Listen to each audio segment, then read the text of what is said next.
Hey everyone, back at it again today with another manga review, and I'm really excited to review this one for you guys today because the plot is amazing, the artwork is great, I love the themes that are used in it, and I think they have some real world relevancy, and also I think that it has a lot of elements that are reminiscent of other highly regarded and popular works in the anime and manga community, so I think that, a lot of people will really enjoy this one, and yet I haven't seen a lot of people talking about it either. I feel like it's slept on, so I'm going to do my best to try and rectify that with this review, hopefully. And without further ado, the manga that I will be reviewing today is Eden of Witches, Volume 1. Specifically, there are more volumes, and I do intend to review all of them on this channel as I'm reading through the series. But yeah, Eden of Wishes is a phenomenal story so far. I've really been enjoying it, and so yeah, of course, I'm gonna talk about it. So just sit back, relax, and listen to me yap about Eden of Witches.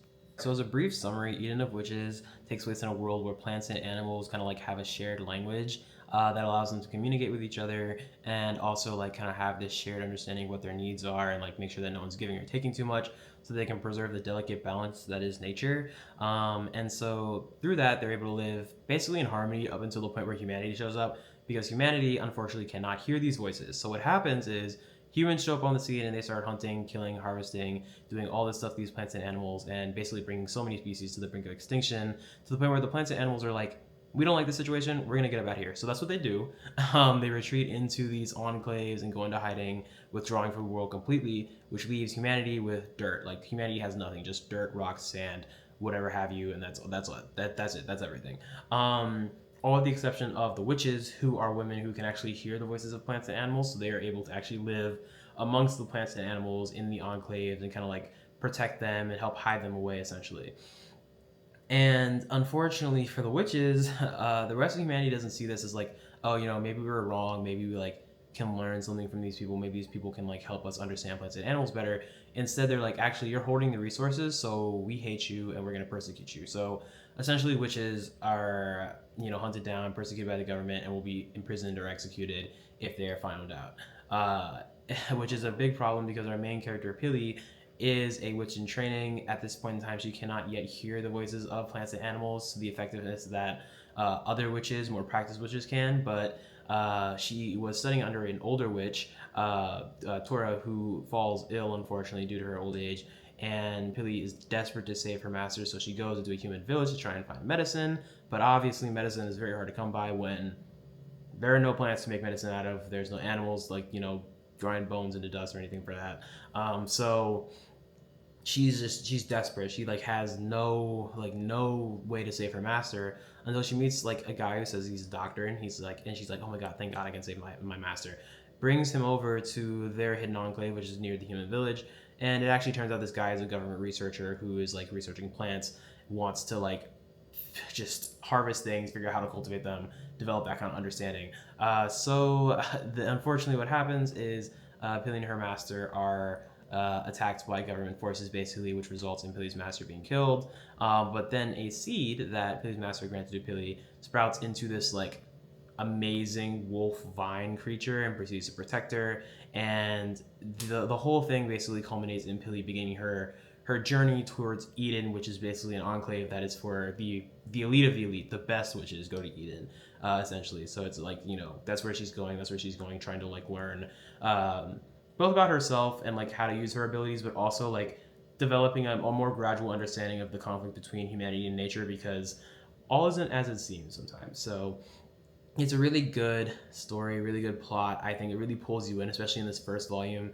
As I mentioned, I think it has a lot of like uh, elements that are reminiscent of like films like Nausicaa or Mononoke. And honestly, though, like the art style is also, in my opinion, very reminiscent of Witch Hat Atelier, which is also very popular. So I think if you like those three, you should definitely check this out. It's very good. Without further ado, I'm also going to get into some of the plot for Volume 1 as well, because I really enjoyed it, and I can't wait to talk about it. I want to say the art style here is absolutely amazing as well. Like, we know I like to talk about art style, but as I mentioned, I do think if you like Witch Hat Atelier, you might like this as well, just because not even just like the actual elements of the story, but if you know anything about Shihama is the god of the pen, and Yumeji's not one to balk at that title either, because I mean we can just look at the cover and like this is Pili right here, so you can see like I love the dress, I love the frills, the red hair, it's really nice, and then this is Oak in the back. the wolf vine creature, and so like that's really cool. Like I love like it's just such a solid design. Oh, and then you have Tora on the back as well. So again, like these are all really great character designs. And the best part is that it also contrasts the way that the people out in the world dress, because again, the rest of humanity doesn't have anything to like do anything with. So like a lot of people are just wearing rags or like whatever they could find, or I'm guessing whatever was passed down from the before times. So like they're not really dressed up in the same way that Pili and Tora are, or in the same way that a lot of the government soldiers and officials are, just because they don't have anything. Like any of the resources that are harvested or that they can find make it to the rich people and not the rest of the population, which is a great way of telling, kind of like giving that disparity between rich and poor in human society and that extractive nature through design of the characters. So it's you mentioned cooked. Like it was great. I love the character designs and I can't wait to see more of them, especially going on in the later volumes. So yeah, that's just my like kind of like brief take on the art style. I really do like it, and you know the paneling's been really nice. I've really enjoyed a lot of the spreads that have been here so far. So no complaints there at all. Like it's been amazing. All right, so to talk about volume one a little bit, I want to first talk about the actual like cover. So there's this thing right here.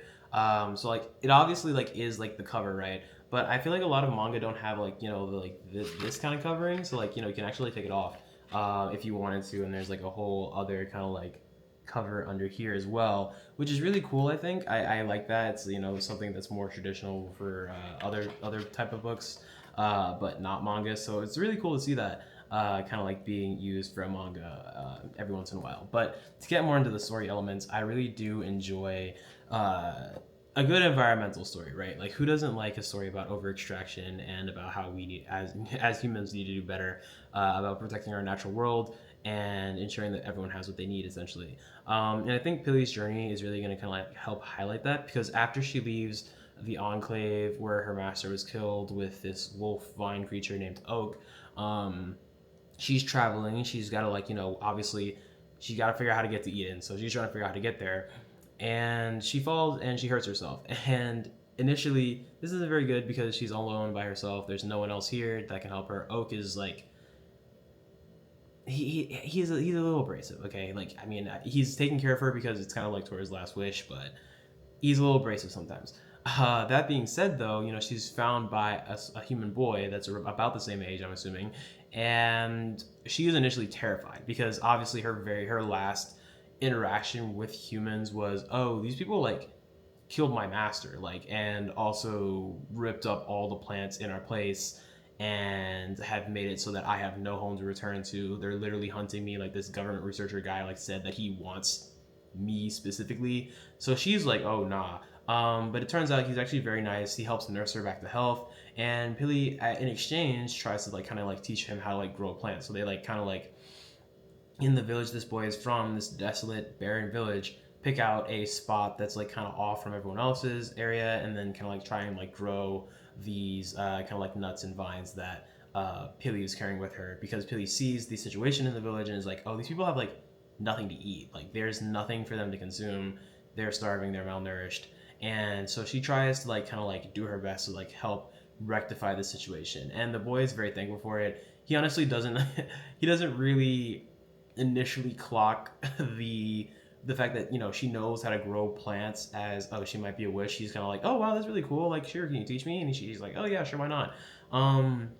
However, because she's a girl in fancy clothes wandering in a desolate wasteland where people would normally not be wandering in fancy clothes, a lot of the other villagers are suspicious, and that leads to them kind of like deciding, hey, actually, we're going to turn you in as a witch, even if you're not a witch, actually, because we could use the money. And obviously our village has no economic kind of like value to the central capital. Like we don't have anything to mine anymore, so they don't send us resources, they don't send us money. We're all just kind of here waiting to die, basically, which is another really great theme in here as well. It's kind of like not even just the extraction from nature itself, but the extraction of humans from others, which I've really enjoyed so far because it's like, yeah, like the central government kind of like harvested everything they needed from this region, and we're like, all right, well, there's nothing like we don't need to continue investing in like sending our valuable resources here, because like medicine's not cheap, good food's not cheap, and if the region's not producing anything, why should we care about these people? Like it's very human society in this manga is set up very much as like a extractive thing where people like take what they need or what they want, and once that's no longer there, the land, the people, whatever's there has no value. And so the villagers essentially are like, actually, yeah, we're gonna turn you in. Like, we're doesn't matter. Like, we can pay for food even if you're not a witch.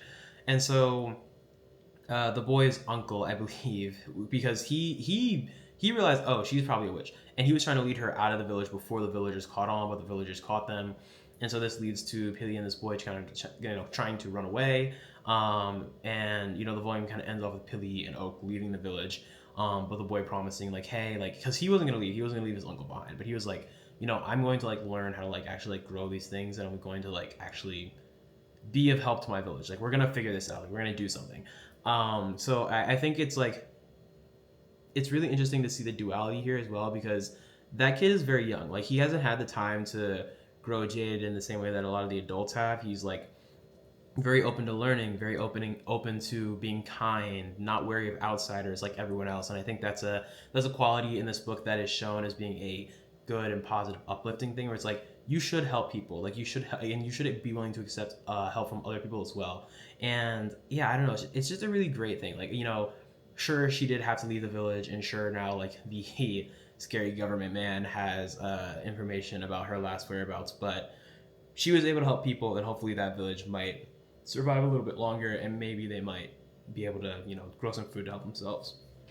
But it really is kind of like it's really hit on like the heartstrings, I feel like, for me personally, because I am very much into environmentalism and environmental activism. So I really enjoyed kind of like seeing that kind of like, not even just the act of like listening to someone, but the act of having empathy for another person, of being like, for example, the boy's uncle is, it should be more or less as jaded as the other adults, but he's not. He still goes out of his way to try and protect Billy, because he's like, she's a witch, but like, the way things are set up is wrong. Like, this whole system, like, this doesn't work. Like, this is stupid.